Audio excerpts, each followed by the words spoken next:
Alex, I know that you share some of my social anxiety type problems. Fact. But in terms of like going against that anxiety, have you had this phenomenon where if you were like out of town on a trip or something, you will have moments where you're just less anxious about your social interactions? Absolutely. If I am removed from, I'll say if I'm removed from my neighborhood, I feel as if a lot of the anxiety kind of lifts a little bit. Right. Well, I was on my road trip this weekend, and I'll talk more about it, I guess. But on one night, I went to Safeway, and I just picked up a couple things at Safeway. And the cashier does their usual. Sometimes, the cashier will make a little spiel about, what you're buying. It's like, oh, I got a hard Arizona iced tea, right? Alcoholic iced tea. Ooh. They were saying, oh, yeah. So they said some comment about that. Oh, yeah, Arizona iced tea. And I said, yeah, they got hard everything nowadays. Because as you and I have talked before on this show, they got those different sorts of alcoholic branded drinks now, the Jack and Coke. Official Jack and Coke. Yeah, they did the market research. They found out that adults drink too. Yeah. And then I was just like having a little almost podcast-like interaction with this woman. Just being like... Oh, you were riffing? Not full-on riffing, just being like, comparatively, compared to other times when I interact with cashiers, yeah, kind of a riff. But I was just like, oh, yeah. Yeah, they got hard everything now. And yeah, I guess... I hope it's not like causing problems with the youth, kids trying to sneak it and stuff like that. I don't have like a killer retelling of the interaction or anything, but in general, it was one of those things where it was just like, yeah, I just went full throttle comparatively. Yeah. I was not reserved. I was just ready to like have a social interaction with the cashier, which is really one of my least favorite of interactions. But I did it, yeah. It's not great. That's not something I can even do in Japan. Yeah, this was not even a foreign country. This was just Washington State. Yeah. Well, no, I mean, it's not something that really happens in Japan. You don't really make small talk with service people in Japan. True enough. Just because culturally it's not what you do. Right. Anything beyond, atsui desu ne, that's about all you get. Right. But of course, I assume you've done... plenty of like bar interactions, not at your bar, but back in the olden days when you were fresh faced and walking in any bar that would take you. Yeah. You're probably a bit more gregarious. Yeah. Even before you took a sip. That's maybe not. No? Okay, fine. Well, no, I would typically need a drink or two before I started talking to anybody. I mean, I wasn't even drinking. I was going to drink because I was buying the drink, but no, I wasn't even drunk yet. So how about that? So how was the drink? It was all right. It's a little bit different than what you might expect an Arizona iced tea to be. I guess whatever they added to it just tasted more bold. Sake? Oh. It has a bolder Arizona iced tea flavor to it, plus the alcohol. I understand that, but, just something about that made it more impactful on the old tongue. And then I got buzzed in like 2 minutes and I was good to go. Back on the road. No, I'm just kidding. No. Oh, no, you can't admit that on the show. Well, I can admit it, but they got to find the evidence first. It's this. You just recorded it. No, shit.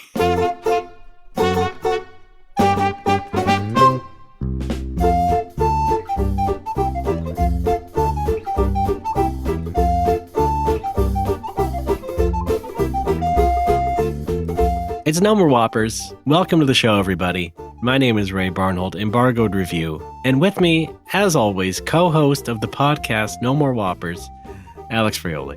Hi, thank you for having me. It's my first day. I'm still wearing a little paper hat that says trainee. Well, we're happy to have you. This is great. This is fun. Right. I got a microphone and everything. Let me show you around the fryer. All right. Ooh, hot. Hey, watch it. Do I have to French the fries or do you do that? I think they French themselves once they get put in the fryer. Cool. French is just another word for fry, right? Yeah, French is just another word for nothing left to lose. It's like man oust the hands of fate. They're fried fries. Exactly. Yeah. Exactly. All right. How you doing, Alex? I'm fine. It's been a busy month for both of us, I believe. But somewhat. We're hanging in there, as we do. We almost called this show Hanging in There. Did we? No. Oh no, I don't think we. No, I remember the one Never name. thought I could fool you with one of those. No, I was fake fooled. Just God. Okay. God damn it. Well, you're good. You're getting your fake foolery is getting very realistic. Then we got cyclical fooling going on. Jesus. We almost called the show Cyclical Fooling. Do you know I try to be funny too and can be sarcastic sometimes? I know, but sometimes you're just so natural at it that I can't tell. Well, I am also an actual fool. So that factors into it too, I guess. Where was I? Oh, yes. Well, yeah, big month ahead. In fact, in between episodes, I finally announced that I am making a new video game. That's right. What? Wait, let me guess. No, you know it. No, please don't. Ninja Gaiden 3, The Ancient Ship of Doom? No, they're already making that. They're already making a new Ninja Gaiden. Oh. Yeah. No, it's Blast Rush LS. Ooh. For your Nintendo Switch and Steam platform. That's right. Cool. And, we recorded last episode and then it was announced and now we're recording this one and it should be released fairly soon after this, I think, too. Oh, yeah. What's the release date? Well, there's no release date quite yet, but it is pretty much almost ready to go. So it's more ready to go than it ever has been. So let's say that. We're looking at summer, so... Hey, that's a development milestone. Sometime in summer. Thanks, Alex. Okay. Hey, I've added it to my wish list. Yes. And I've made it number 1. Thank you very much. It's what I've been... Thank you again. It's what I've been working on since basically 2020, give or take a couple years. And it should have been a lot less time to make than that. But, you know what's been going on, listener. You know I went to school. You know I had a child. And so that really made me lazy about making the game, getting it finished. I don't know if that's lazy. That's just you got other things going on. Meanwhile, look at me. I got less responsibility, and I'm extremely unproductive. All right. Well, let's not say laziness. Let's say lazy in the eyes of God. Okay. All right. Yeah. Yeah, is it true that LS is short for Leviticus? No. How does that even make sense? Oh. Jesus. Anyway, yeah, Blast Rush LS, it's a enhanced port, basically, of the original game. I made that on the mobile phones back in 2017.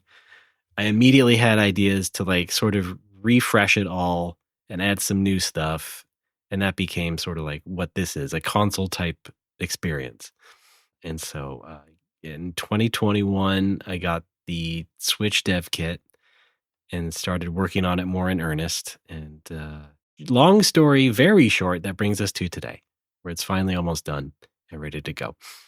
You have more modes. There's your standard 8 modes. I included the original game just as a funsy sort of thing. So you can play the original game inside the new game. Fun bonus. There's historical content. It's sort of a tongue-in-cheek thing because, I like these sorts of retro game re-releases and stuff, and they add bonus material where they can. And so I did something similar where I was like, you know what? I'll scan my notes. I'll scan my development notes and put that in there in the game and whatnot and have a gallery of art and things of that nature and soundtracks. Oh, that's cute. So, yeah, it's kind of funny in that way. It's, again, not like I'm a full-on narcissist about it all. It is kind of tongue-in-cheek. I just thought it was a fun thing to do for this particular edition of the game.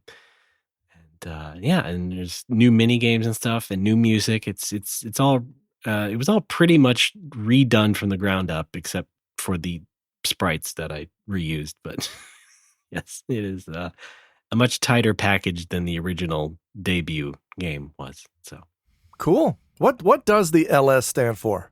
Nothing immediately, but I decided to just sort of default to, let's say, large screen.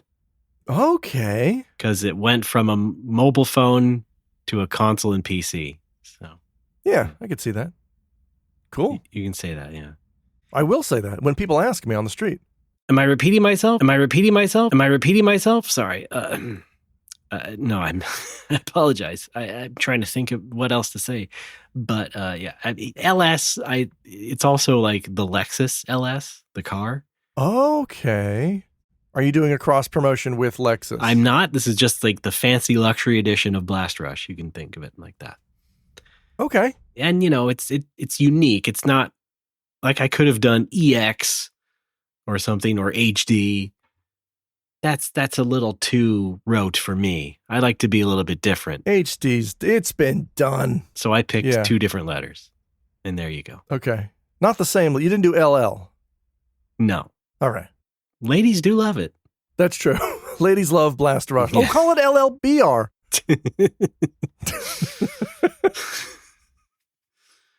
Nah, maybe not.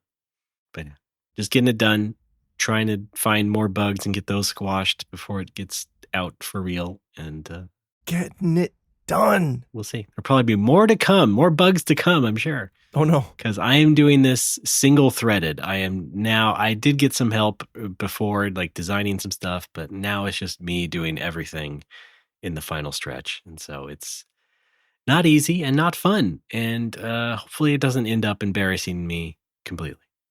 There you go. Blast Rush LS coming very soon. Very nice. Wish listed on Steam if it's not already out. I sure did. I encourage people to do the same. No, actually, yeah, still wish listed. It doesn't matter if it's out or not. Duh, Ray. Yeah, you should know how this works by now. Yeah. Wish listed on everything. That would be Switch, eShop, and Steam as well. Yeah. Cool.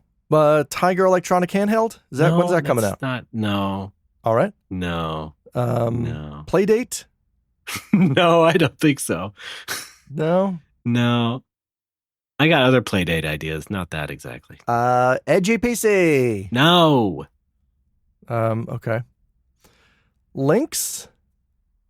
Did you want to say what you were going to say before I previously interrupted you, and you may have edited it out, but yeah. I did edit it out, but now I'm having fun just listing handhelds that are unrealistic to port a game to. All right. Nothing's unrealistic anymore, Alex. Everybody makes homebrew games for everything now. Sega Nomad, not Genesis. There's no Genesis version, but you made one that only runs on the Sega Nomad. I don't think that makes any sense, though. That doesn't. It's a platform thing. That would be foolish. I don't know. There's some kind of fucking. I don't know. Look, I don't know. You tried. Come on, man.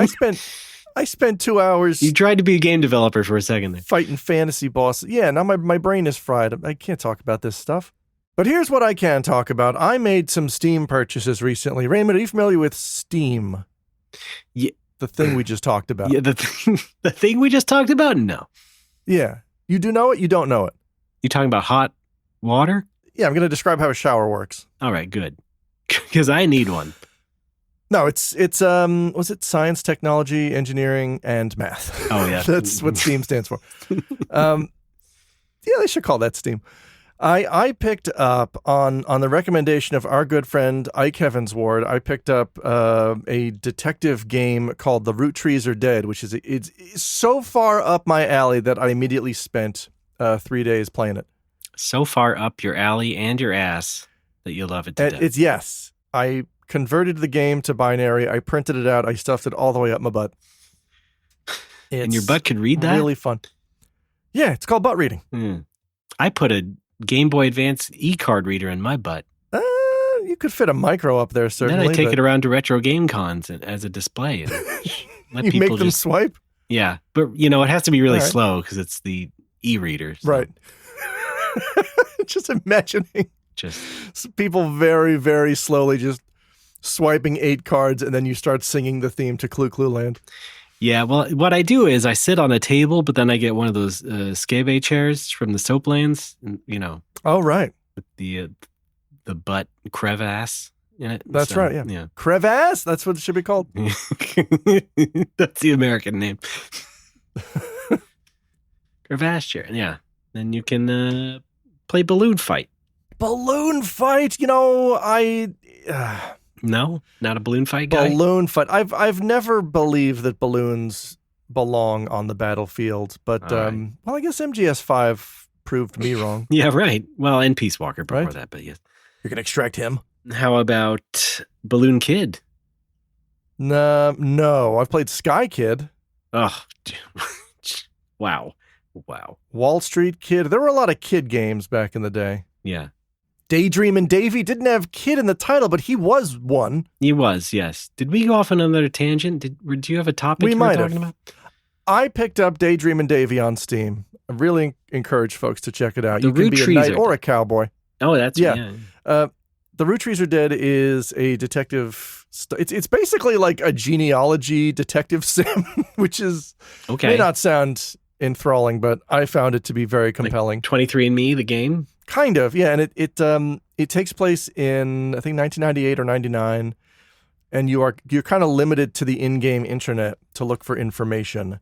Oh, and you've got to compile a family tree, basically to determine, who gets a share of the inheritance, because it was like a big disaster and a lot of the family got wiped out, and you got to figure out, well, who gets the inheritance? So you start solving, you start reading articles and looking up family history, and it's really, really fun. It's very cozy for a rainy afternoon. Big recommend.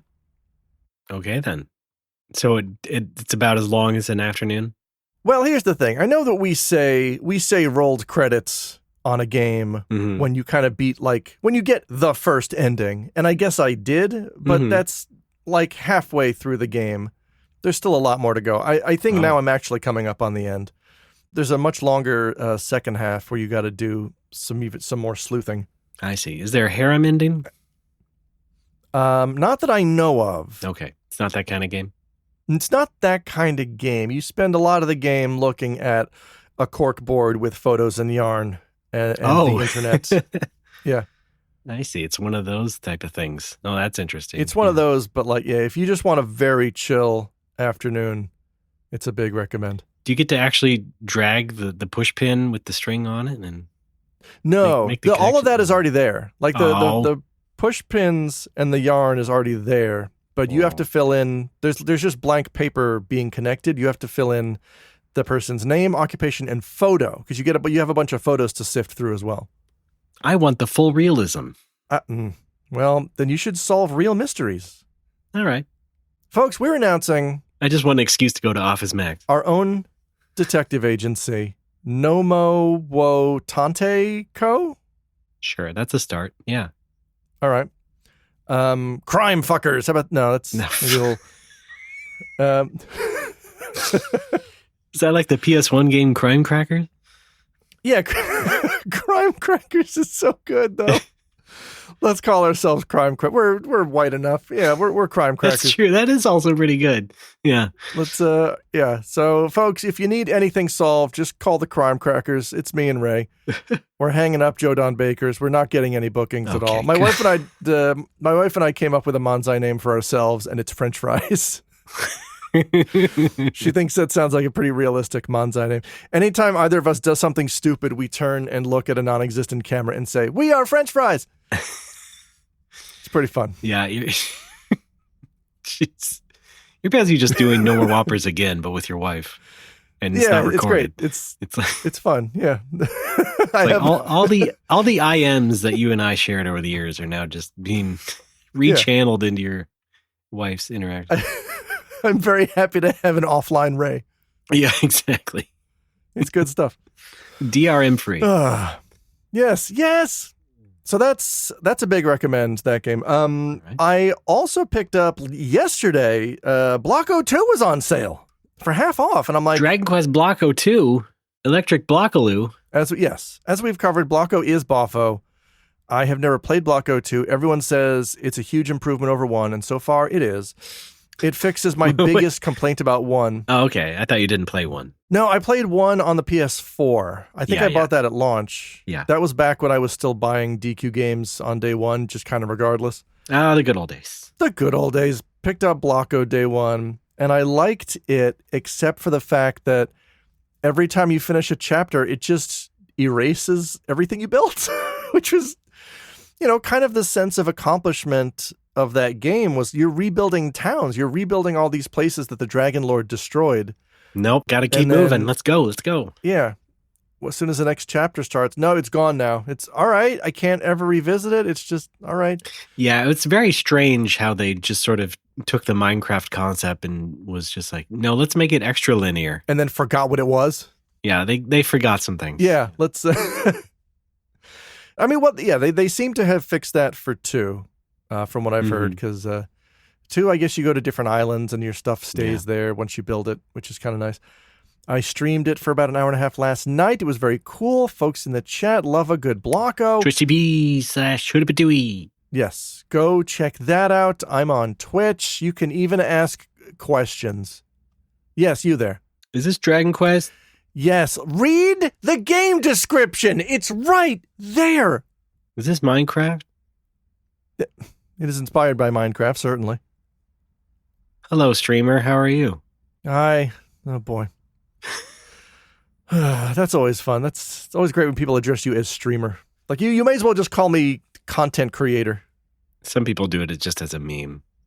I don't know that everything needs to be a meme. I think memes are just now the default, awkward response. If you don't have anything to actually say, you can always default to a meme because you can play it off as, LOL, it's just a meme. Or if the other person is receptive to it, you can just pretend that, oh, yeah, that's how I communicate. Get a load of this boomer.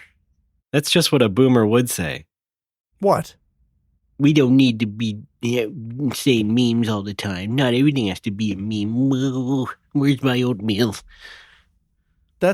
All of that is my official stance, including the oatmeal. Thank you. Good. Yeah, I threw you a bone there. Thank you. Old man oatmeal Fraioli. Fraioltmeal. Pick some up today. Do you think your Manzai group name is French fries because fry is also part of the way we mispronounce Fraioli? No, it is not. It's because we both love French fries. All right. Simple enough, I guess. It's really all it is. And who doesn't love a French fry? Even the vegans can enjoy them. That's what I learned running the bar.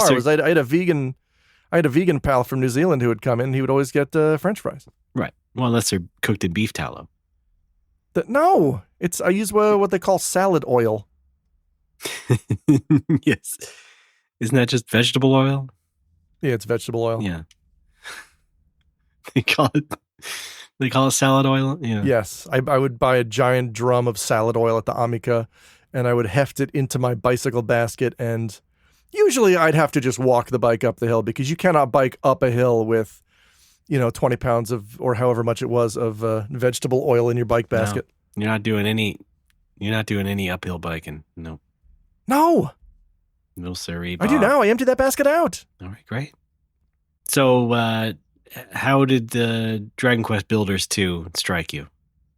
It's good, except the dialogue is very slow. That's one of my pet peeves, is slow going, slow talk. And for some reason, like when the screen goes dark or it gives you narration or like plot progression dialogue or exposition on screen, it sits there for like 30 seconds. It's so long.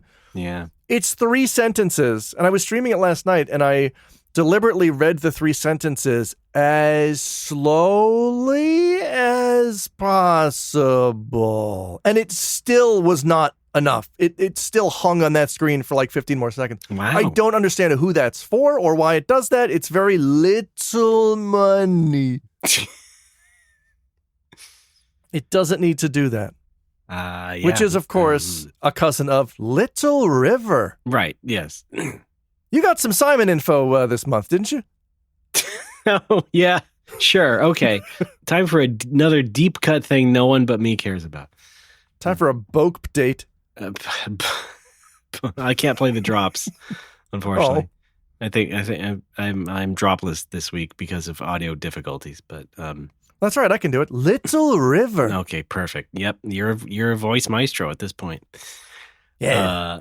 Yeah, so there's the guy Simon in Boku no Natsuyasumi 2, the Australian hippie-looking guy who's the photographer. Yeah, the Australian with an American accent. Canadian. I'm pretty sure. Sorry, Canadian. I don't know for sure. I'm just saying Canadian because a lot of guys over there are Canadian, right?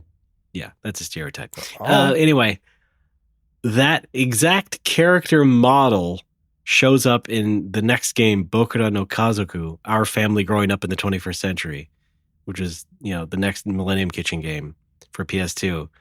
So that character shows up as is, except for the fact that they call him Nick, and the game doesn't take place in 1975, but in 2005. So it's like modern day Tokyo raising a family. And this guy is just shows up at the house one day. I don't know the exact context, but he just shows up in a scene, and I was like, oh, I didn't play this game enough. I didn't realize that Simon, or rather Nick, is in it. But they didn't change the character model at all. It's the exact same guy, just with a different name. And that was very entertaining for me. Yeah, as a fan of Is he still games. a photographer? I think. Yeah, he is. Yeah. Cool. I mean, there's a lot of borrowed or like similar characters in between all of those games. For example, there's the priest guy who visits the family, and like in the first Bokunatsu game, he's kind of an old man, but in the second game, he's younger. Oh, they age him down. So he looks a little bit different, but he still looks like the same kind of priest. It's not like a different sort of color scheme or anything. It's both basically an identical guy, just younger. But anyway. And of course, the things like the cousins are kind of similar between the previous game's cousins, et cetera, et cetera. Again, deep cut nerd shit about Bokunatsu games that, as far as our audience is concerned, probably only me cares about. So I'd have to like post it on Blue Sky to get some engagement out of it. I'm not so sure. It's like Cloud Atlas. It's a multi-generational thing where the same actors play different characters. Right. All right. And of course, the obvious one, which is that the Bokus are all pretty similar up until the fourth game. Oh yeah, they're all always played by Timothée Chalamet. Is that right? That's right. He's dating Kylie Jenner now. Did you know that? No, I didn't. Something awful just flashed in my mind right now, and it's one of the those AI generated movie trailers with some idiot's dream cast. Just do a Boku movie. I can just see like a very slow zoom in to Timothée Chalamet's head, and he's wearing the Boku shirt, and like his face makes some tiny movements to show you that he's alive, or what a computer thinks is alive. You know what the sad thing is that we can all see it in our heads right now because we've all seen enough of that shit, even split seconds of it to understand. If you have, I do recommend. Red Letter Media just put out a video about AI, and I know that's why you brought this up. It is, exactly. That's a good watch if you haven't seen any of these. I mean, if you have been avoiding these successfully, good. I also think it is important to know what they look like. It is our responsibility to recognize AI horseshit on site, which fortunately right now is still pretty easy. Yeah. Well, except for, large portions of the elderly community. Yeah. Well, I'm talking about Nobuo and our listeners who are, I like to think, above average intelligence. Yeah. Right? Except that one guy. Looking at you, Tyrell. You. Wait, the guy who invented after the Blade Runner guy? Yeah. I was about what to was say. I going for? At least name your kid Rachel or something that's not as obvious. She doesn't know she's an android. That's my Harrison Ford. These are my sons, Tyrell and Deckard. It's like, oh, come on. Who are you, Ernest Cline? Get the fuck out of here. This is my dog, Blade Runner. Ugh. This is our house. I like to call it Chateau Ready Player One. Get fucked. Get fucked. Okay, no, nobody does that. Nobody does that. Drive the DeLorean up your own ass. Now I'm just talking to Ernest Cline. Sorry. All that's sticking out of your ass is a little license plate that says out of time. Yeah. Okay. And again, he takes that to cons, and then he stands on the table and sits on the skebe chair. And a Japanese woman washes the license plate? No. It was a callback, Alex. Outstanding. All right. You know what else I've been playing? Blast Rush LF. It's a shame you don't. It's a shame you don't have your drops because I've been playing Final Fantasy. Is it 6? Okay. That's all right. That one's been worn into the ground.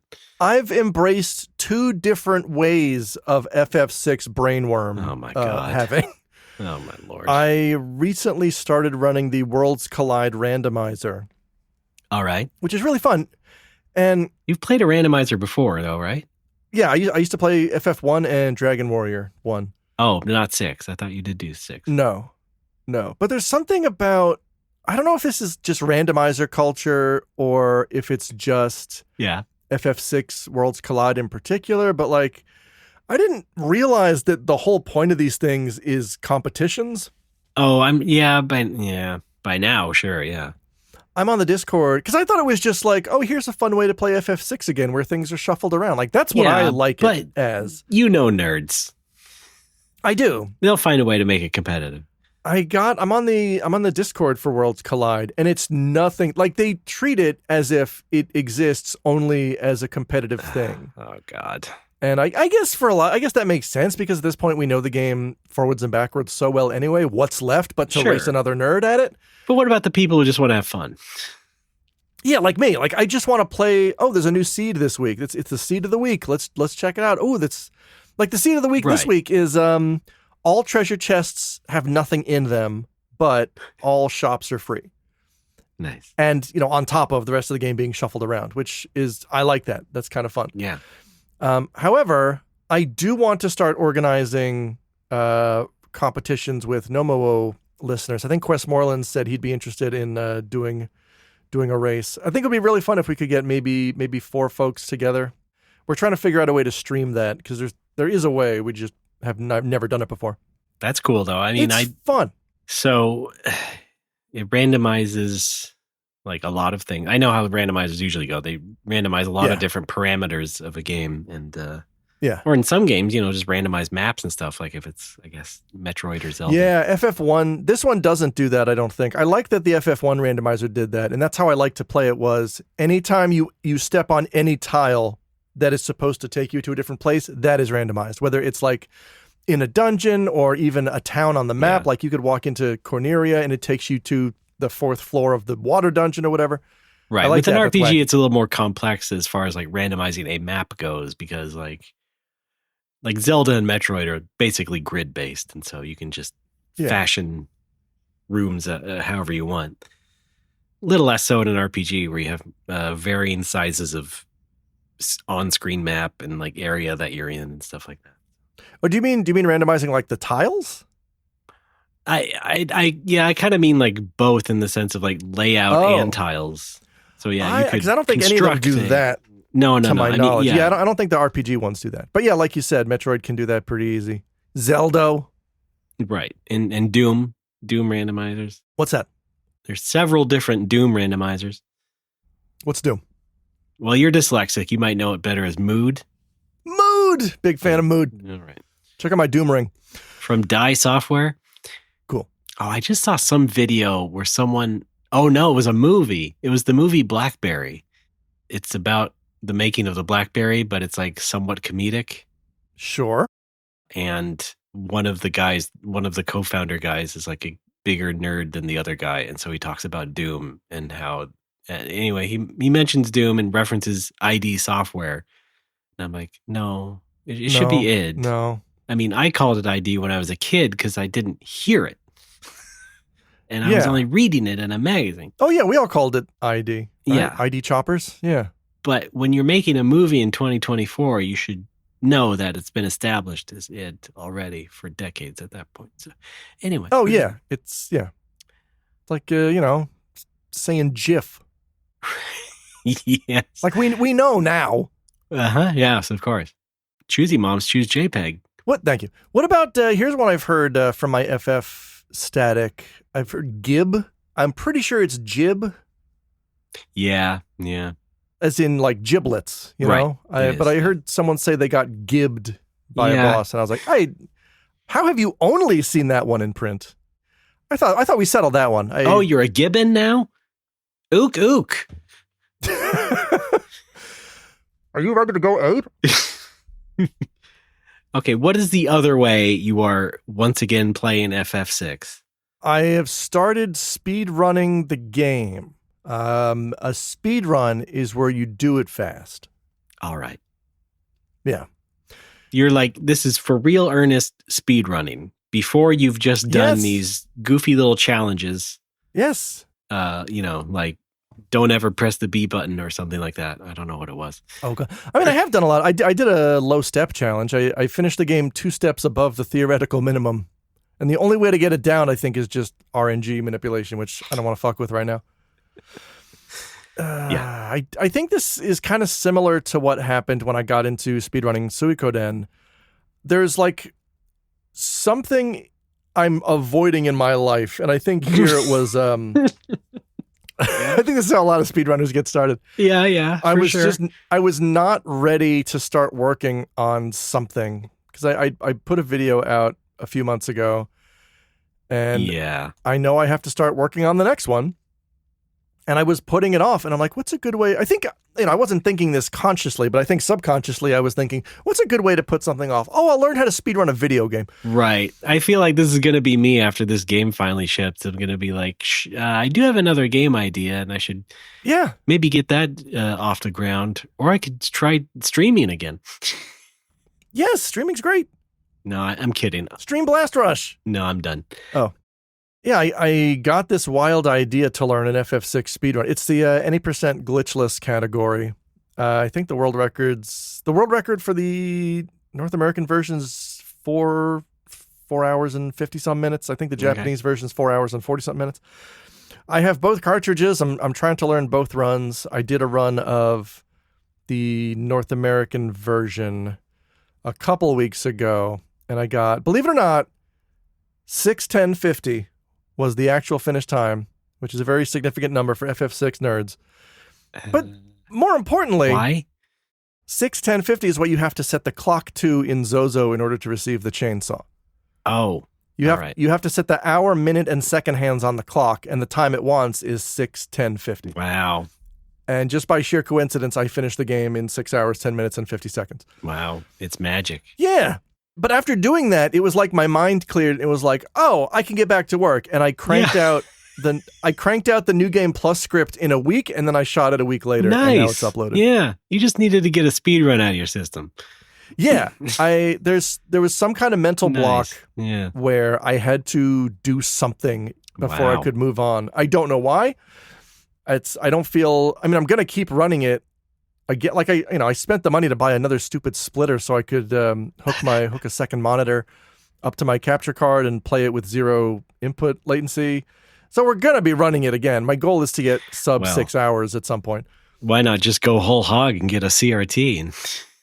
I do have a CRT, but there's no space on my desk. The input lag right now is already pretty low. I have an old LCD monitor that was in the bar, and then hooked up to that via HDMI, I have a RetroTink that the game is going into. And that's fine. I've played around with it. It's good enough. It's close enough. Sure. To low latency.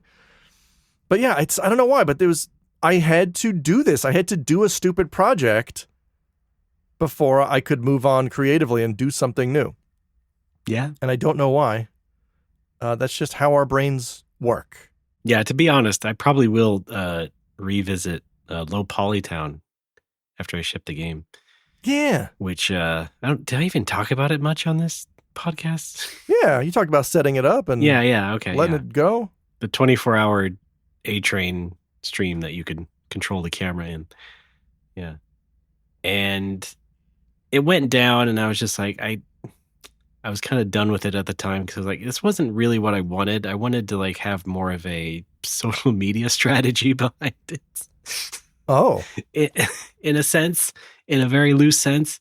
So I was like, oh, I need to create more stuff around this before I really want to do it more earnestly. And it also actually, at the time, was costing money. So I didn't want to pursue it too hard. Money. But maybe that'll be my thing. Going back to that stream in particular. Yes, it's sometimes you just need a dumb project to sink days or weeks into, and then once you snap out of it, you're like, oh right, the thing I have to do, and then you do it. Yeah, you should write a book about this, the speedrun method, the speedrun secret. Okay, unlock your creativity. It was. I think I needed a mindless task. I think maybe when my brain gets overworked, I can't just turn it off. It has to keep working, but the thing it has to work on has to be mindless, I think. I see, yeah. And it's because I have trouble switching tasks. I have, I get into deep focus mode And again, I don't know if this is an ASD thing or what.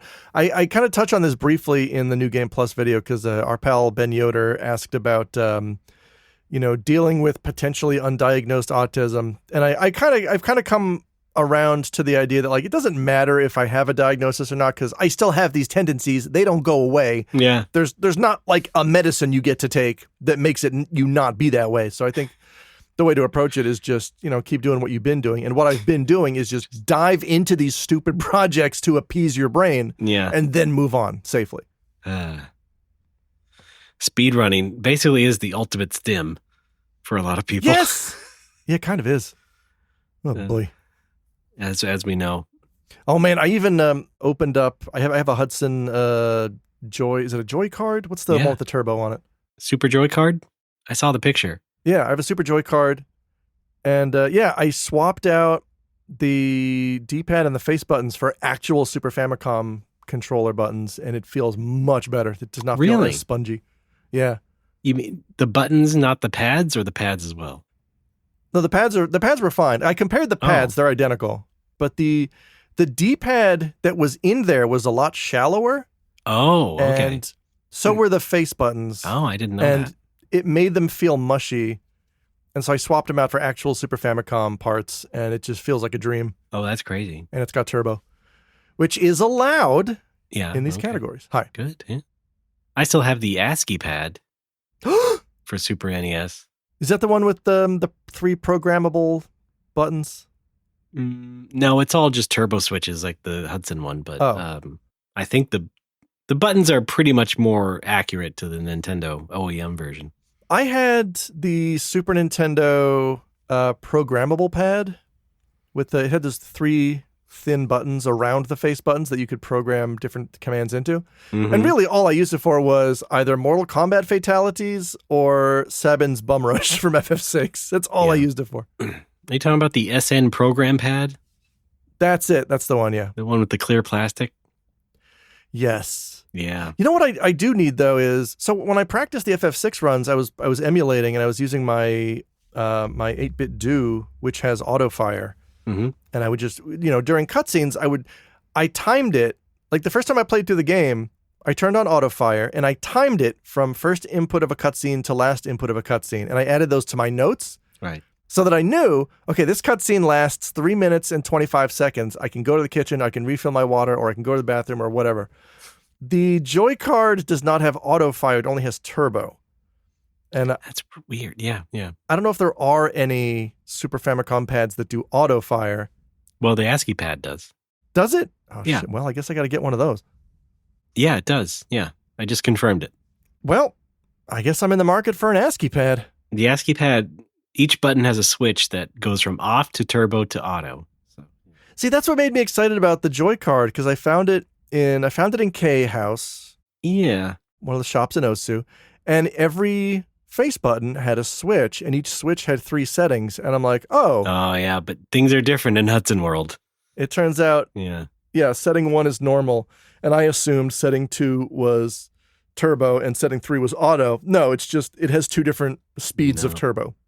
You're thinking ASCII, not Hudson. Yeah. I am. Get bent, Maging. Oh, boy. Is there any way to mod a Hudson pad to have auto fire that I could do? No, I think you'd have to change it electrically. Yeah, that's what I was thinking. Okay.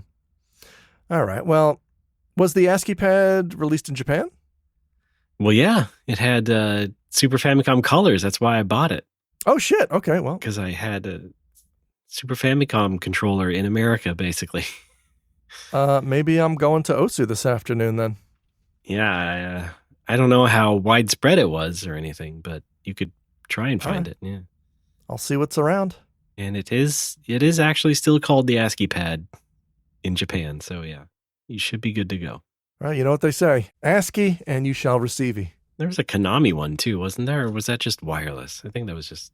I don't remember. Okay, it's a bit funkier. It's more of a programmable one. But yeah, Konami had a funky Super Famicom pad too. Not quite the same. Anyway, Fun stuff. I love talking controllers. I could do it all day. Love talking controllers. You ever use the activator? Is that a controller? Does that count as it is? It's an input device. It is, yes. I never actually used or had one, though. No? No. The craziest it ever got for me was, I guess, the Super Scope, as far as like bulky peripherals. What about the Devastator? Do you ever use the Annihilator? I think you're just using words now. Did you ever use the Sega War Criminal? I mean, when they called a gun the Menacer, it kind of is. Oh, no. I forgot. And Konami's Justifier. That's even worse. Because that's used for a game where you play cops. Justifier. How do you justify all this violence? A cop game called Lethal Enforcers. Yeah, it's and use a gun called a Justifier. Oh boy. Thank you, folks. Okay. And then, they walk that all back for the sequel, which is just Wild West stuff. Yeah. And then Lethal Enforcers 3, which is not really that at all, but it's just like a Japanese medical rescue type of mini game thing. I'm going way off script. Excuse me. Here we go. Back to No More Whoppers. All right. Should we take a break? Let's take a break, and then we're going to come back, and I'm going to keep talking to my pal Ray. Good. I hope he's well. Hey, this works. He's under some stress, but I think he's fine.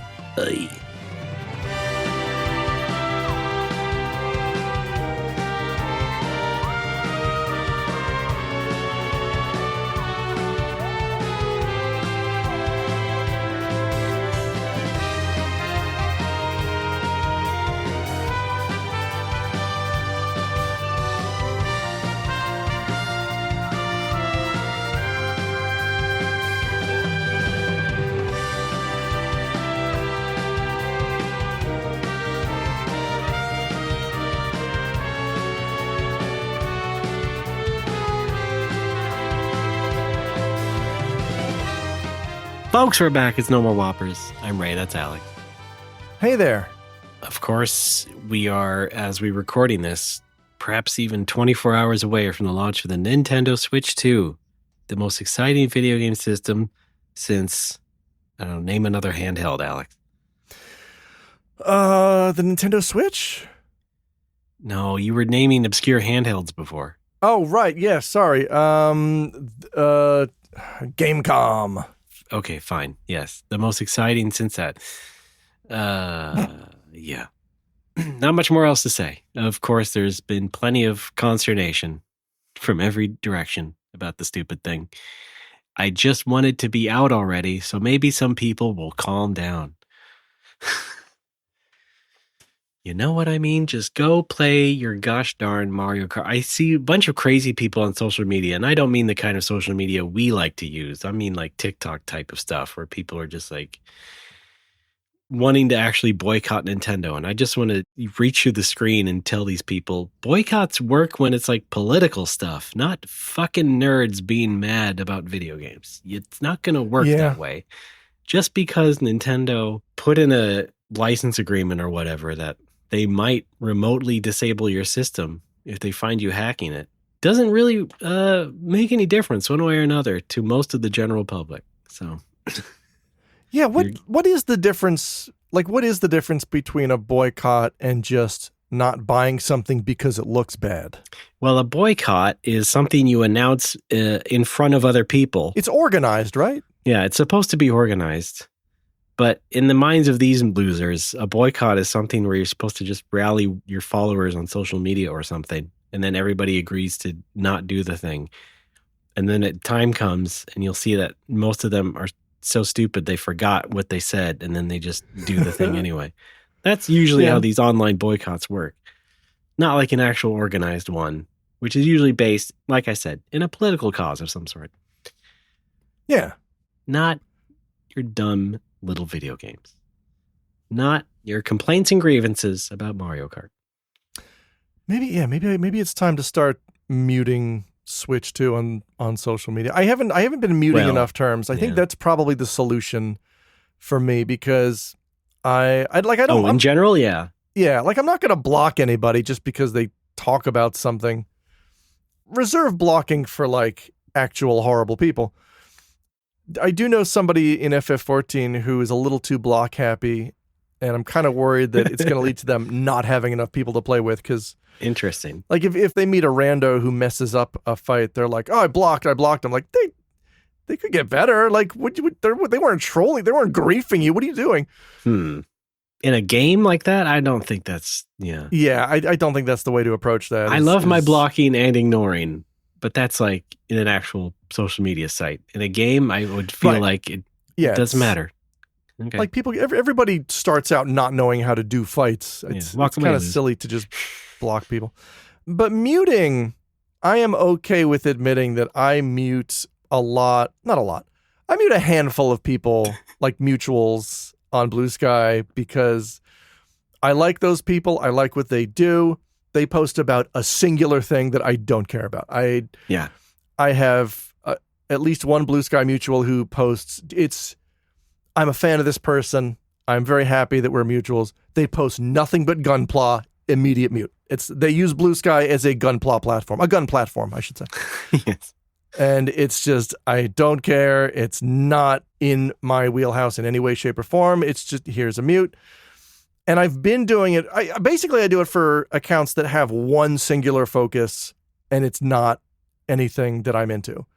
I have had to mute a few folks who've been going off about the Switch 2 recently because it's just post after post after post after post. And I'm like, I don't care. And it's clogging up my feed, and let's move on. Yeah. I think I need to just start muting terms. Yeah. The insanity will probably level out in a couple of days because the thing is out and people will play it and then they will enjoy it or not, or decide they still don't need it and still won't play it and everything. But I don't think the general level of anger will really keep going much longer. No. And also I want to say, I don't think this is anything. It's Switch 2 mania. It's just, this is the new product. Yeah, just the general mania. Yeah. Yeah, I'm not like down on anybody for talking about a thing they're interested in. It's just when it's so many consecutive posts, I'm like, I get it. It's not for me, but I get it. Have fun. I want everyone to enjoy the Switch 2. I will be sitting on the sidelines cheering you on with a little flag that says Switch 2. Well, what we'll start with text posts about the Switch 2 will evolve soon into like screenshots and video of people playing Mario Kart. And be like, wow, look what I had. Yeah, I remember that happening when Tears of the Kingdom came out. Just my feed was flooded with, I made a funny video where I explode. Great. A lot of outstanding. A lot of green tinted screenshots coming in through your feed, and it's like people playing with that Zelda goo, the physics goo. And that's partially on me. There's ways that I can curate my own feed that I need to learn how to do. Oh yeah, it's all your fault. Let's not be. It is. It's wrong my fault. Yeah. We've said before, like how there are those people who don't curate their feeds at all, and it's just like, how are you still standing on this planet?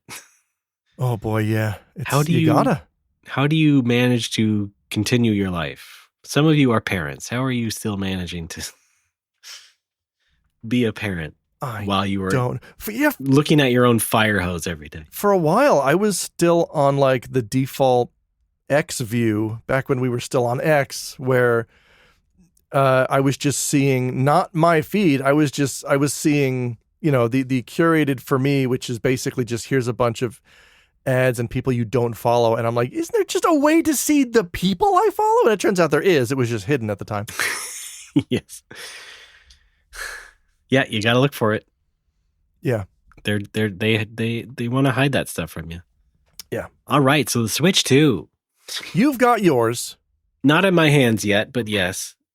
Oh, but it's on the way. And I've also got the steering wheels because I feel like this is going to be the system my kid is going to grow up on. So I might as well get the steering wheel. Oh yeah, because the Switch had a pretty robust lifespan, right? Yeah. Almost 10 years. Yeah. I imagine. Yeah. This. Wow. Your kid's probably going to hit middle school by the time Switch 3 comes out. Yeah, something like that, probably. Yeah. That's wild. Yeah, he was born in 2022, so that was when people were already demanding there be a Switch 2. So, right. Yes, indeed. So might as well get it going. He does, like I said before, he does play plenty of Kirby Canvas Curse on an iPad that I full screened so that he only has the touchscreen parts going. Because he loves his Kibi. Kibi! He loves Kibi. I am back on Picross 3D. You love Peaky 3D. No, Ray, I say it like an adult. Okay, I'm sorry. Picross 3D. I'm sorry, you're not a toddler? No, I take it so seriously. I only call it Picross 3-dimensional. They got a new Picross coming out the same day as the Switch too. What? Oh, that's right. Yeah, with a VTuber, but like the puzzles seem good. Yeah, right. Puzzles are. No, here's the thing though. I think I'm at a point in my Picross career where standard Picross isn't doing it for me anymore. I don't get the high anymore. I don't get the rush from regular Picross puzzles anymore. I need Mega Picross. You've gorged too much is your problem. I need either Mega Picross or 3D Picross, and they ain't making 3D Picrosses anymore. So the only puzzles I find enjoyable anymore are Mega Picross. If they do a game that's all Mega Picross, I'd buy that. I don't know if I want to buy another Picross game if it's going to be mostly, traditional puzzles. Tradpuzz. Yeah, you went too crazy over the years. I did. Now, what about me, the guy who only plays a little bit of Picross at a time until it gives him a headache and then stops and doesn't even really make rapid progress enough to even move on to the sequel games? I only still have Picross S1 and the Sega Namco ones because, that's me. But beyond that, not many more. Because I take my time, and I know that I can only handle a little bit of a puzzle at a time. Yeah, I understand. At the end of the day, what this is really you have self-restraint, and you know that if somebody puts a plate of cookies in front of you, you have one now, and you save some for later. Well, what kind of cookies? And my problem over here is I ate all the cookies, and I don't want to eat cookies anymore. It kind of makes me feel dumb when I lay it out like that, but I think that's what it is. It's just I've burnt my own self out on regular Picross to where it just does not hit me the same way anymore. Once again, in this episode, it's all your fault. Oh, man. Yeah, it's like Picross S1 is like a little plate of chocolate chip cookies. I like those. And then it's like the Sega and Namco ones, which are like red velvet frosted cookies. I'm like, oh yeah, cool. I'll dive into that one. Yeah. And then it's like the other Picross ones are just like oatmeal cookies. I'm like, I'm not going to gorge on those. I like them fine, but I'm not going to eat a bunch. Can I have your oatmeal cookies? I love oatmeal cookies. Oatmeal raisin cookies? Like, no. Yes, they're one of my favorites. One of your favorites? They're so good. You have more problems than I thought. Yeah, I don't have enough cookies. Give me them. Do you want the cookies? All right. Thank you. Once again, not much to say about the Switch 2 yet, but except that there is another Picross game coming out the same day. You can get that. Yeah, my thought was, maybe it's time to dust off my Switch 1, but maybe not. Well, it's also going to be on PC. It's on Steam, this new one. No, Picross is not a sit-down event for me. Picross is a play-in-bed game. Oh, well, I thought you were going to get a Steam Deck. No, I still do not have a Steam Deck. All right. Eventually. I'm waiting for the next hardware revision, if and when that comes. Yeah, that's a good one. You can also get one of these competing Steam Deck things, which they now support Steam OS. The Odin? No, not Odin. Oh. It's officially the Lenovo and Asus ones. Yeah. Oh, okay. You can actually install real Steam OS on it now instead of just some hacky fork of it. And then cool. Oh yeah, I just installed Linux on my iMac. I've never been a Linux guy. But it was surprisingly painless. Very concerning, really. I wanted to. I have this old iMac, and I was going to throw it away. Let's say this thing up front is that I remember you saying that you really just wanted it for one purpose. Yeah. You were going to use this computer for one thing. Yes. And that was like what? Writing? Just writing? Writing. Yeah. And I did. I wrote New Game Plus on it. It's sitting in the coffee table in my living room. Mm-hmm. And I wiped it clean, and I reinstalled Mac OS, whatever came packaged with it. And I'm like, this is ancient. I'm not even taking it online. That's just a hazard. let's just use it for offline writing. And I did that for a week, and it was a week of me carrying files to and fro on a flash drive like it's fucking 2013. Yeah, kind of gross. And then I was like, this would be so much easier if I could just type into a Google Doc and have it show up on my Office PC. Yeah. So I'm like, how do I do that? Oh, right, I can put Linux on this thing. And I did, and as far as I know, it's still there. As far as we know. We haven't checked lately. Yeah. It's pretty good. You got Linux Mint? Thank you. Wow, very Australian, yes. I do it. That's insulting. I know that Mint is like the lightweight one for Babby, which is, it's a 2010 iMac. It can't take a lot of punishment. Well, yeah. There's a really lightweight one called Lubuntu.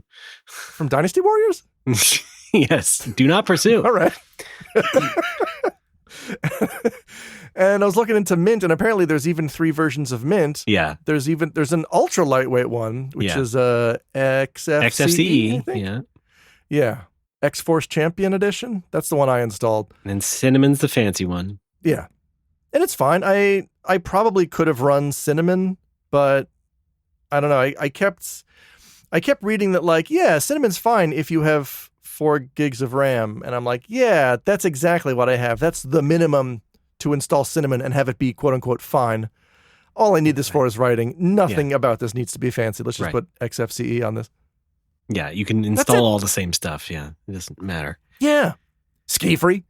Yeah. They probably do have a clone of Ski Free on Linux. Yeah.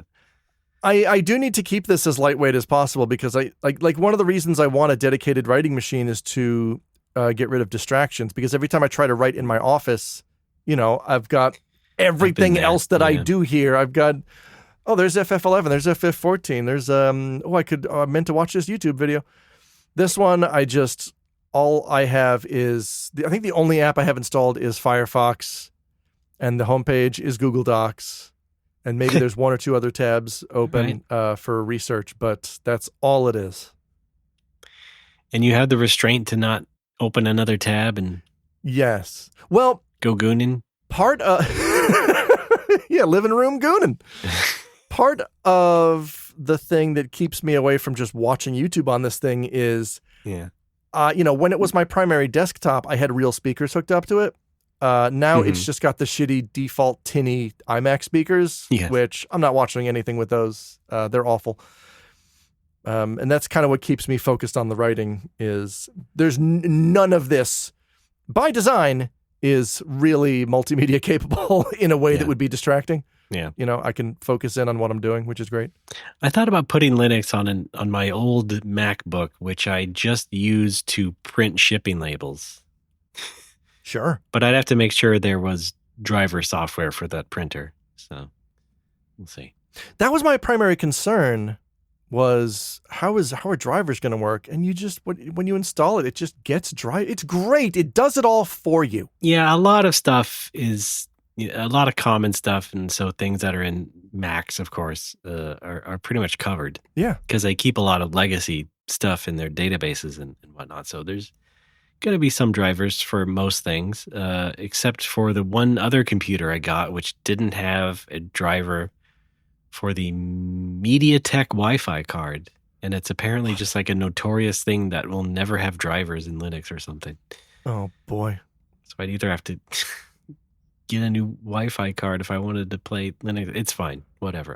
That is also a very singular purpose computer that I'm talking about, which is just for like playing games on a TV behind me. And it doesn't need to be powerful. I'm glad things have worked out for you. And you as well.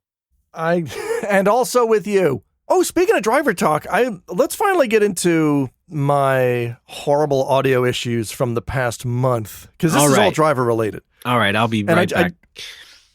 No, Free, come back. Just kidding. I have talked about this on the Discord, but I don't know if there's anyone listening who might not be on the Discord or might not have seen this. But if you, probably not. Yeah. If anyone knows from drivers and knows about this specific issue, please let me know.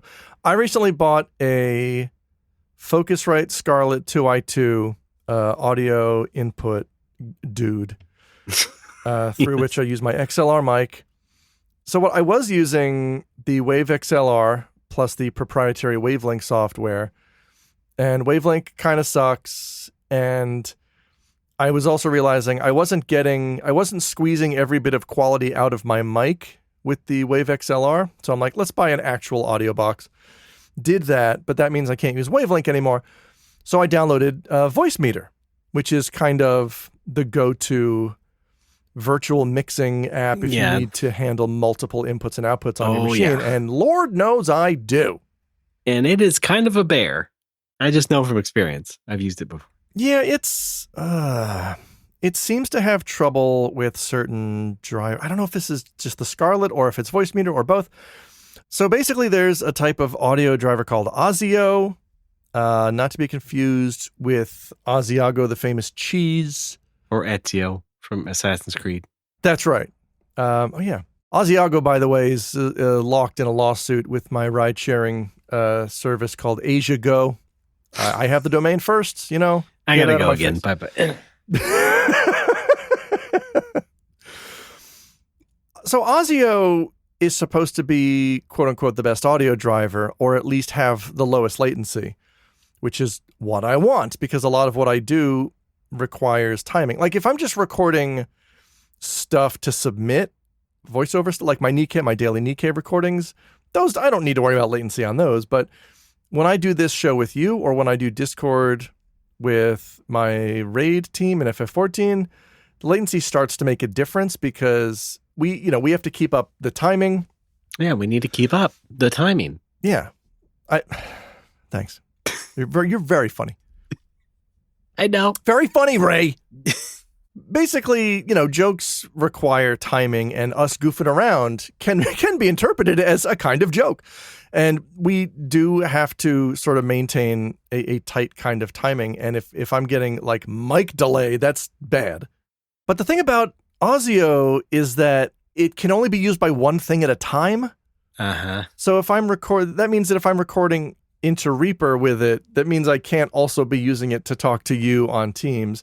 Enter Voicemeeter, where you can just tell Voicemeeter, here, you have exclusive control of the Osio driver, and then you dole it out to the other apps. You put that there, this here. Yeah. Yeah. And that's what I have been trying to do for weeks. And I was getting crackles and stutters in everything I recorded. And sometimes it was not that noticeable. Sometimes it was, like I'd record a podcast with you, and I would have like, it would start out like every 30 to 40 minutes, a crackle or a stutter. And then by the end of the show, they would start to crop up more frequently. And I guess that's just because the long recording is putting more strain on the system. I don't know. I looked up, how do I diagnose what's wrong with my system? I downloaded a thing called LatencyMon, not a pocket monster, but in fact an app that will tell you which drivers are misbehaving. All right. Gotta catch them all. I had a driver problem. One site said, well, if it could be a GPU issue. If your GPU has game-ready drivers, you should change to NVIDIA Studio drivers because they prioritize different apps. And I'm like, okay, I'll do that. And it didn't really fix it. Is it a sample mismatch?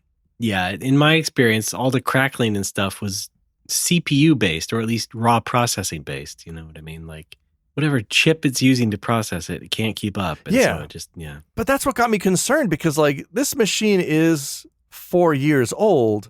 Right. But there's no reason it should be having this kind of trouble processing audio. My wild guess is that it would be the chip inside the audio interface. Okay. I think that's kind of what we narrowed it down to, was Scarlett devices are kind of shitty with Osio. Mm-hmm. And Voicemeeter itself isn't great with it. So I switched to using WDM for a while, which is another kind of driver. Still got crackles. And then I switched to MME, which is the Windows like super basic legacy multimedia driver. Yeah, right. Which works. Like it's what I'm it's what I'm using right now to talk to you. Old faithful. Which means there is a little bit of latency, but the other part of this is I don't quite understand the relationship between, like, so I'm looking at Voicemeeter right now. I go to my hardware output, A1, it's using Osio right now. Right. But then I go over to my input, my microphone, the microphone is using MME. And I don't know. Fun. why that would create a problem. I don't know. All I know is it seems to be behaving now. I sure wish I could use Audio for both. I don't understand why Scarlett seems to have trouble with this. I have been pouring through forums and Reddit posts. Have you looked up like devices that work best with Audio drivers? Yeah, that was the most disheartening thing about this process was the response from most of the forums was buy a different device. I just bought this. I just bought the Scarlett 2i2. And I guess Scarlett, it's good if you're not using voice meter, if you're just using, here's my rig, I'm plugging it into Reaper, I'm recording a single microphone into my thing, done. Like if multi-input output enters the equation at any point, it starts to fall apart. And that's what is frustrating me. And you bought this Scarlett on the recommendation of someone else, right? Or like other voice professionals. Was that right? Yeah, it's one of the recommended brands because these are people who are not using voice meter to handle multiple inputs and outputs. They're just plugging in the Scarlett and then telling Reaper, oh, my input is the Scarlett. And I'm not doing that. I can't do that because like, for example, when I record 10 and 10, I have to record my voice and my system audio on the same track. That means I have to tell voice meter, okay, my voice goes to output B1, DQ10 goes to output B1. I tell Reaper, you're recording B1 onto this track. Done. If you're just recording your voice, you don't need to worry about that. Yeah. Nope, you don't. Yeah. So single track. Yeah. I wish there was a more reliable way to do this, but like it seems like every week I think I have it solved, and every week I hear another crackle, and I'm like, what is it now? What do you want? Yeah, it's just going to drive you nuts because now you're just like so much more attuned to the imperfections that you're just going to go absolutely insane. And I speak from experience. I'm gonna tell the listeners right now, if you've heard any crackles or stutters in my audio in this episode, that's what the issue is. Mm-hmm. And I still don't know how to fix it. I have gotten it nailed down to where I think it sounds okay most of the time. It is still not perfect. It's still infuriating when I record my Nikkei every night because that's a job where like you can't tolerate any of that. It's a professional recording. It has to be pristine. One crackle means I have to retake that sentence. It's getting to be a pain in the ass for a job I used to be able to wipe out in 15 to 20 minutes a night. It's now taking 30 to 40 minutes. Right. And I want to bash my own skull open with the 2i2, which it won't get stained because it's already red. Now, I know you're probably not ready to buy another thing, but I do want to recommend something to you. Go. This is the API 16082 32-channel analog recording and mixing console.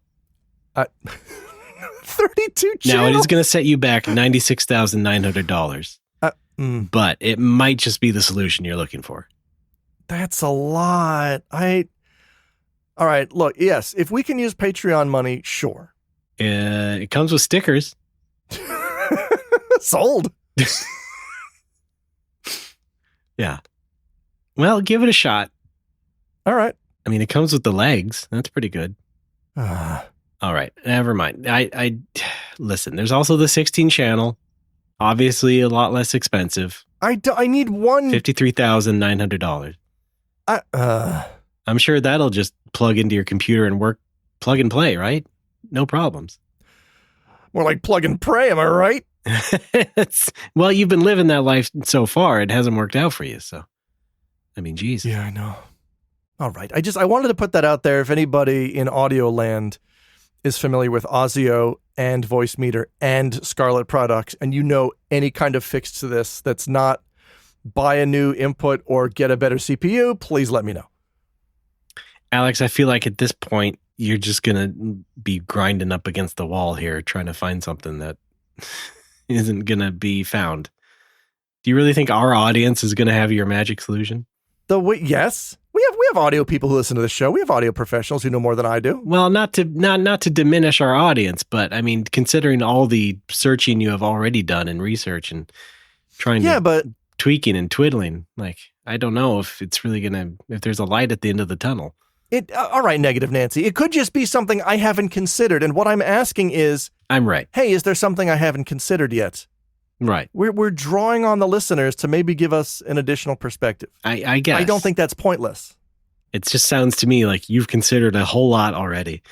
And as Yeah, someone who has also gone through similar problems of like just banging your head against the wall for weeks on end, just like maybe there is no better solution sometimes. But I understand. You want me to just give up? Like, I don't understand. Well, I mean, other than the solution that was already proposed, which was to buy the new thing, I don't know. We, find a way to sell it or return it. Well, exactly. I don't know either. That's why I'm asking the listeners.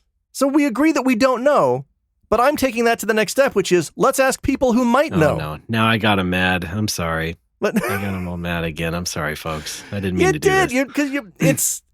I refuse the point of view that, no, it sounds like you're fucked. Don't bother asking anybody. I'm gonna, because maybe there are folks who know more about audio than I do.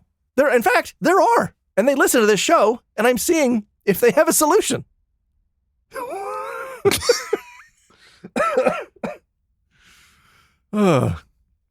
I'm done talking about it if you are. You and your Japanese shogunai attitude. My wife is the same way. I don't understand it. Just why you love to throw up your arms and just say, well, there's nothing I can do. No, there is something you can do. You can ask around. You can't reprogram the drivers. You're not going to do that. No, I can't. So, but like, if there's something that is not talking to one another, then what if there's some kind of setting or mode I don't know about that is enabled by default that I thought I knew what it was, but I don't? What if there's another feature that exists that I don't know about? What if there's another app I have open that's fucking everything up? Like, I can't account for all of these things. Maybe, just maybe, we have a listener who has seen this problem before. That's all I'm saying. All right. Well, good luck with you. Thank you. Good luck with all of that. Thank you. Jerry Soundfeld? No. Let's talk about me. Okay. Yes, please. Let's go back to this. All right. Last weekend, I went on a road trip. I mentioned this before. Oh, yeah. My mom moved out after 3 or 4 years of being moved in. That's right. And went back to Bellingham. Things got heated. Yeah. No. It was perfectly amicable. Oh, right. So I got a U-Haul and just drove up there. And that takes about 2 days, give or take. I started at, I got the U-Haul on Friday, packed it all up. Not a lot to pack because Mom didn't even want the bed. So it was just a few boxes and some pieces of furniture, not even a whole lot. I got that all done. On Friday, woke up at 4:30 a.m. on Saturday, got showered, and then grabbed my bag and hopped in the truck and started driving north on I-5. And that took about a good almost 12 hours or so, 11-ish, to get to my first destination, which was Vancouver, Washington, where I decided to just spend the night, rest. I could have, because it was a weekend and fairly light on the roads, I could have kept going if I really wanted to and be in Bellingham by like 7 p.m. But I took the high road there and just decided to get some rest. I planned to get some rest. And so, yeah. And then I got up again at 4:30 on Sunday and drove the rest of the way to Bellingham. A.M.? Yeah. Ugh. You got to make good time. And buddy, I was ready to make good time.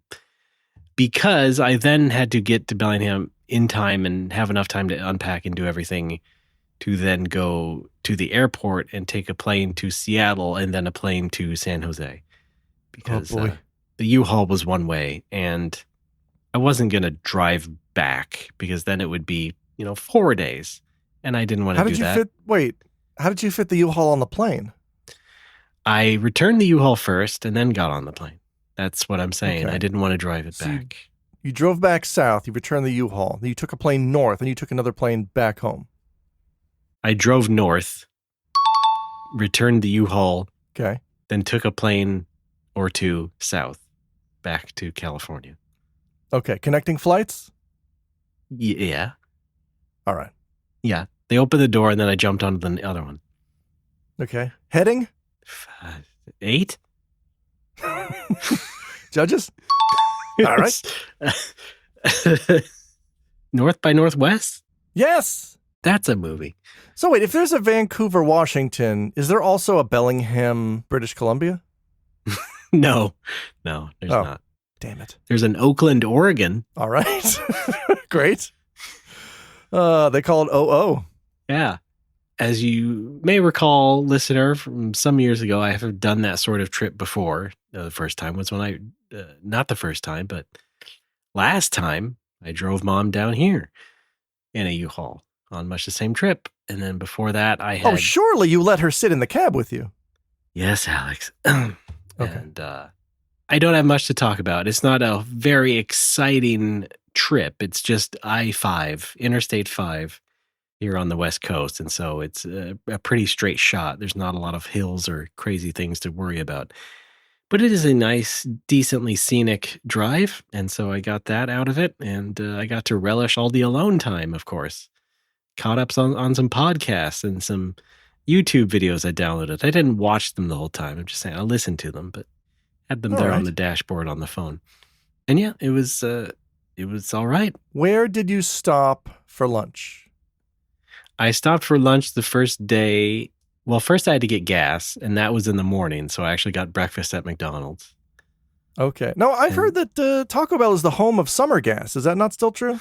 It is not still true. I'm sorry. Okay. No, I'm afraid not. Big no on that one. And then I kept going to Roseburg, Oregon, to the Love's travel stop, and then got Arby's. I got a hamburger at Arby's. Well, you got a roast beef at Arby's. I'll tell you that. I got a normal bacon cheeseburger at Arby's because that's what I wanted. They do a normal burger now? They have several normal burgers, yeah, and chicken sandwiches, I believe, as well. I've been away for so long. Well, I mean, they had the CBS back when I was working there, but I didn't think they had any, hamburgers. Right. No, they do. It was all right. Bizarre. I got to get there. I got to get there when I visit. And it's just connected to the Loves. And so Loves is like it's called a travel stop. It's a big gas station. Loves is a diaper brand? No, this is the full spelling, Loves. Yes. Oh. It's like a convenience store, but because it's a travel stop, they also have like showers. You can reserve a shower and take a shower if you're like a long haul trucker, for example, or you just need a shower. I didn't need a shower, but it's just a decent sized convenience store with an Arby's connected to it. And so you could literally I bought what I wanted at Love's, and then I walked through a doorway into Arby's. And so that was pretty good. Yeah. Congratulations. Yeah. No, it's a nice experience, Okay. To go to a connected restaurant next to a combini, even an American combini. Oh, I know. We went to a Mr. Donut the other day that goes right into a hotel. Nice. Yeah. Oh, that's even better. It made me wish I was staying in the hotel. No kidding. Yeah. Oh. Tell me which one. I'm going there right now. All right. Japan. There's that hotel that's like inserted in the Nagoya station. We walked by it. Oh, the Marriott. Yeah, my ex-girlfriend used to work there. Yeah. I went down the hallway, and then it's just you turn left, and there's the entrance to the hotel. I was like, whoa, okay. Yeah, it's pretty cool. You could just walk out into the train station. I love it. So, I had lunch at Arby's, and then went to Vancouver, and then I got myself a Round Table pizza. Ooh. Yeah. Here on the West Coast, Round Table pizza, they're everywhere. Now, hang on. You've run into some problems with Round Table in the past. No, that was just some bullshit on my part. Oh, it wasn't really their fault. My angry outburst at no one. What was it, last year? Yeah. 2 years ago? Yeah. No, that was just stupid. Yeah, for your birthday, was it? Yeah. Oh, we're getting another pizza on my birthday. Don't you worry. Good. It's coming up. Yeah. The big 3-2. No, that was just stupidity. That was just me that's why I brought it up in the show, because it's like stupid things that I do. I got to talk about it as therapy. No, that was... I do stupid things every day. Yeah. Now, here's the thing about Round Table, though, that I don't understand. They've recently rebranded. Not even that recently. Like, at least 3 or 4 years ago, they changed their logo and everything. And so their corporate identity is much different than what it used to be, which was like a more colorful... Brown Table Pizza. Okay, thanks. Murphy Brown Pizza. Try our Elwyn pie. Eldon. Eldon? Fuck. Yeah. Man. Robert Pastorelli. Elwyn ring? Yeah, yes, that's my tweet. You're stealing my Blue Sky tweets now. I don't remember. Fuck, it's right on. It was yesterday. Oh, was it really? Okay. Go to my profile, you dick. I'm going there right now. Hang on. I gotta find this real quick. RDB. Hey, that's emoji. Hang on. Oh, here it is. Yeah, Elden Ring. Oh, yeah. All right. Pretty good. Thank you, Alex. Okay. Wow. Is that John Gabris? That's Robert Pastorelli. This is a good time to admit I've never seen a frame of Murphy Brown. Okay, well. The most Murphy Brown I've seen was when Kramer was on Murphy Brown. Kramer was All right, anyway, back to my complaint about... No, not a complaint. It's an observation about Round Table Pizza. Right, Brown Table Pizza. It's not a complaint at all. They rebranded recently, but I keep seeing these Round Table Pizza locations that are still using the old logo. Oh, no. There's some that do have the new branding, but some are still keeping the old logo, including this one that I went to in Vancouver. And I'm like, wait a minute. What is going on here? Is this like a franchise revolt of some sort? Are there franchisees who are like, no way are we changing to this stupid logo? I mean, why else would it take them so long to change the signs? This new branding has been around for a few years at this point. What is going on? What's it called now? Well, it's called Round Table Pizza, but it's just the logo. They changed the logo? It's like a black logo with like a... It's a square? No, it's like they also have a weird symbol that looks like a knight's helmet, but with like an R inscribed in. What the fuck? What am I trying to say? Oh, so okay, their angle is like it's pizza for knights. Their slogan is Pizza Royalty. Oh, okay. Yeah, they have a clever logo. They tried to be like the FedEx arrow or something because where the round table in between that, the D where it becomes the lowercase t in table, it kind of looks like a knight's helmet. All right. If you go to roundtablepizza.com right now, you can see it. Okay, I'm going to do that.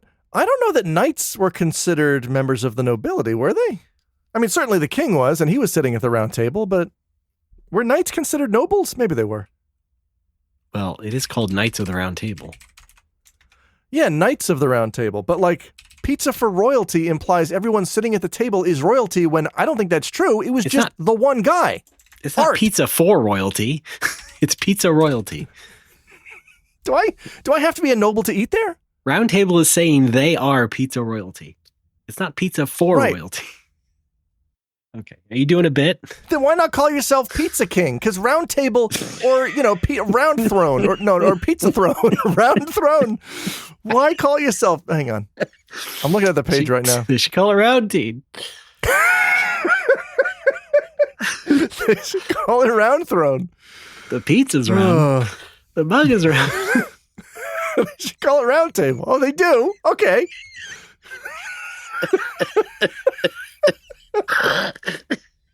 Oh, they got new merch. Oh, I got the giggle. No. The Royal Feast for $29.99. That's right. See, look, Dragon's Bounty, noble sides of flavor. They're leaning on the nobility thing. But there was only one noble sitting at the round table. Right. Unless knights counted as nobility, which I don't think they did. They were the protecting class. I don't know. Okay. Anyway. Can you look in the Teams chat? I want to paste the round table. We did its logo too? I've been going for so long. Here's the previous Round Table Pizza logo in the Teams chat. Okay. I don't know why it did two of them, but... Okay, I see. Okay. Yeah, I'm comparing the two. They look identical. Yeah. I see Round Table Pizza. There are still locations that use this old colorful one. Wow, I was joking when I said, is it square? And the old one, it is square. Well, yeah, it's not fully square. It's like a little bit offset. It's like a jaunty square. It's a 90s square is what it is. But yeah. Yeah, the old Round Table, they loved jaunt. But yeah, for some fucking reason, there's still locations that are dragging their feet on this logo. Well, I have to assume that there are costs incurred maybe by the franchisee when this thing happens, and maybe they have like a hard deadline and they're like, I'm not paying for this shit until I have to. You know? I'm not doubting you there, but okay, yeah, I mean, it just I would think if I was if I was corporate, I'd be like, hey, let's go. We're pizza royalty now. Let's go. Well, I think they probably gave them a deadline, and it's, I don't know, the end of the year. I don't know how it works. No, again, I'm telling you, this is a few years old. Oh, I didn't know that. Okay. This new logo is a few years old at this point. Because every once in a while, you do see a fluff news piece headline that's like, this is the last Burger King in America still using the old logo. And there's an interview with the owner, and he's like, they told me to change the logo, and I didn't want to change the logo, so I've decided to keep it as the original logo. Wait, it's always worked in the past, so why not? I figured. Hey, on that note, there's a cool guy in social media, Max Krieger. He's also a game dev, but he made an account and then documentary called Non-Standard McDonald's. Ooh, okay. So he has a YouTube documentary about all these non-standard McDonald's, which are like funky looking locations that don't look like any of the others. Cool. It's a fun jaunt. That's my quote. Am I safe now to close this roundtable tab? Yeah, I just want them to get their act together. That's all. Me too. And that was my trip. I want the royal welcome. Oh, you'll get it still. Don't worry. All right. Round Table Pizza, food for kings. And that was my trip. Pretty good trip. And now to end the show. Oh, wait. No! We got one more segment. We do have one more segment. Should we take one more break? Speaking of which, yes. Why don't we take a quick break? We're going to come back. We have received telephonics from you, the listener. Get ready for it. Telewatics? Yeah.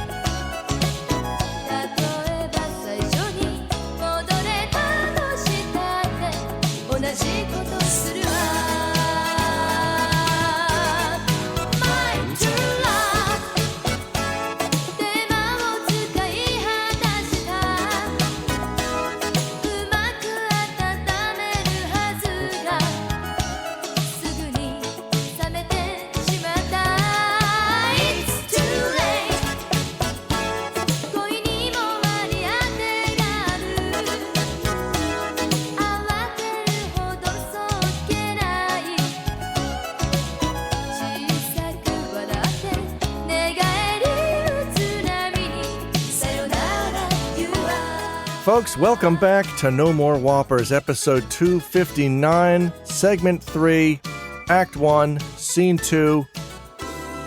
We open on Ray slaving feverishly over a typewriter, while his editor Alex cracks the whip. I want that report done by 7 p.m. To be or not to be, that is the report? Yeah, never mind. I want 5 new slogans for this podcast on my desk by 8:30, or it's little curtains for you. Okay, here we go. Pizza royalty. Wait. We love talking. Now, hang on. I think more to love. The talking one's good. Fat and happy.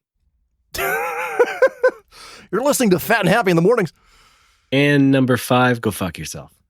Is that a slogan, or are you telling me to go, in fact, fuck myself? No, it's a slogan, sir. I like it. Round Table Pizza, go fuck yourself. Catches the eye. That's what some of those franchises want to do. That's right. Raymond, have you ever used a telephone yourself? Paid call from an incarcerated individual at Sierra Conservation Center, Jamestown. This call and your telephone number will be monitored and recorded at California. You have a prepaid call from California. You will not be charged for this call from an incarcerated individual at the Sierra Conservation Center, Jamestown, California. To accept this call, say or dial 5 now. Brian. No, not in a long time. I used to use it to call my cousin to talk about Mario 3. Okay. That's a good reason. It's a good purpose for using a telephone. You can talk to us. We can't talk to us, but you can call us. And the number to do that is 805-NMW-TALK or 805-669-8255. We have received a single voicemail this week from a sea animal. I'm going to play it right now. Hi guys, this is Swordfish Per Alex's action item in episode 258, I did a 6 degrees of Yamauchi. So the random article I got on Wikipedia was 353rd Special Operations Wing, which is an Air Force unit stationed at Kadena Air Base in Japan.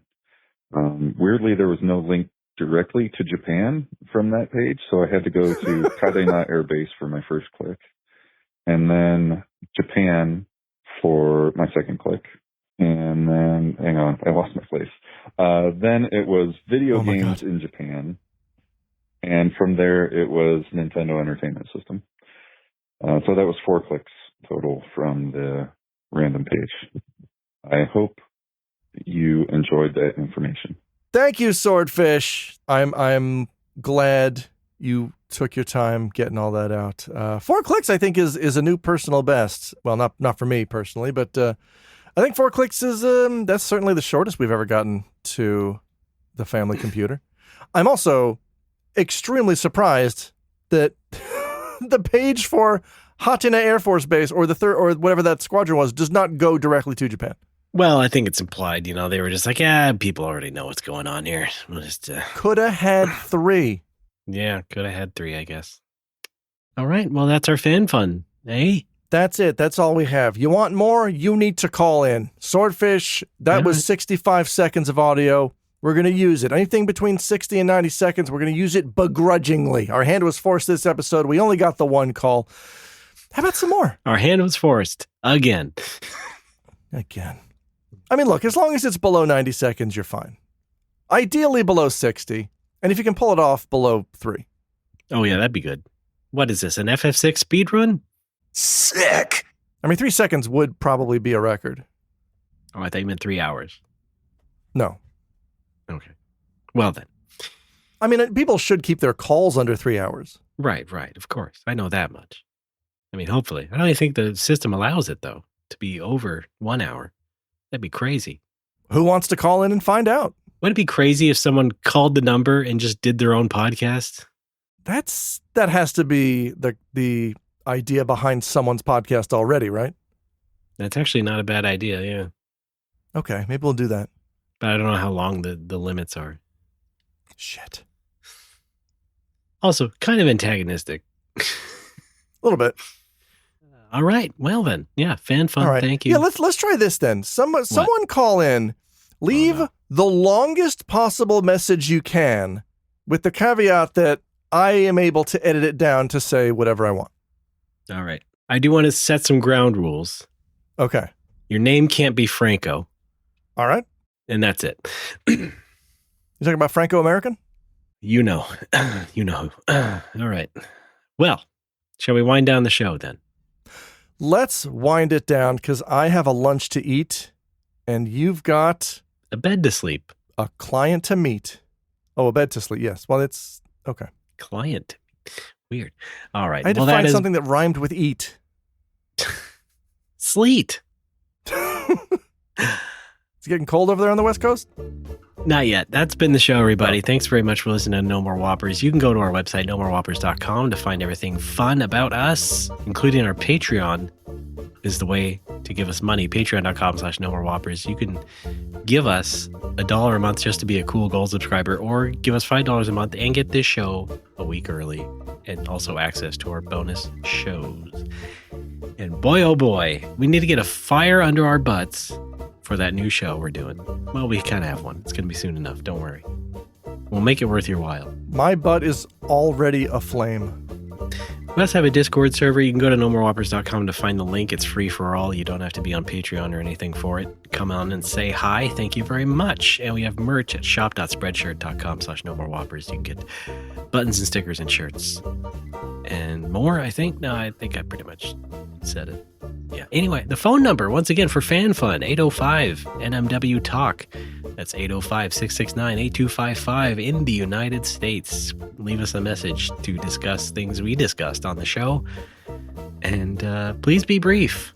As mentioned, thank you very much. No, I want people to be super long so I can cut them down and say funny things. Except for that, okay, everybody, if you could coordinate and just have one person do one long message, that'd be great. The rest of you do short messages. Maybe that's going to be the new policy is if your call is over 60 seconds, I have free reign to cut it down in any way that I see fit. Oh, yeah, okay. Just be like, sweet can. Exactly. Yeah. Okay, sure. Anyway, we're also on the internet as people. Alex. I'm Person. Please go to pitohui.org. That's pitohui.org. You can also go to patreon.com/Patooey. I have my own Patreon. It's true. You can get my videos a week early, and you can get the exclusive Dragon Quest X Let's Play podcast 10 in 10 every week, delivered to you. Hear me play DQ10, the Japan-only MMO. Follow me on Blue Sky at pitohui.org, and then also here's Ray for more. All right, thank you very much. My website is rdbaaa.space. That's my initials that I put in arcade machines, .space. And that's my list of links, but you can also find me on Blue Sky under that same name, rdbaaa.space. I already plugged Blast Rush LS, so I'll just tell you again, go on Steam, wishlist it if you don't want to buy it, but you should buy it when it's out. You should buy it. But right now, as I record this, it's not yet out, so you can still wishlist it and download the demo. There's a demo. Play the demo. How about that? Demo. Okay. Any religious or community leader will tell you you should buy this. Yes. There is, fortunately, no religious symbolism inside the game. What? But it is Pride Month, you know, and I can confirm all the ships in Blast Rush are gay and for each other. Check out Gay Rush. No, we're not gonna, it's already implied. All right. Alex, thanks for being a good sport. Anytime. Everybody else, keep your nose clean, and we'll see you next time. Gold subscribers, stick around till after the show. Are you ready for Shalamania? We launch our new podcast where we talk about Dune on Zoom. Dune Zoom.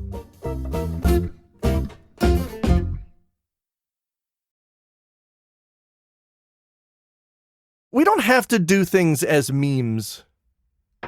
Fuck! Hey, there's one.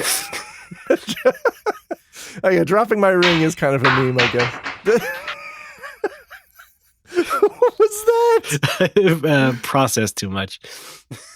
Wow. When did I do that?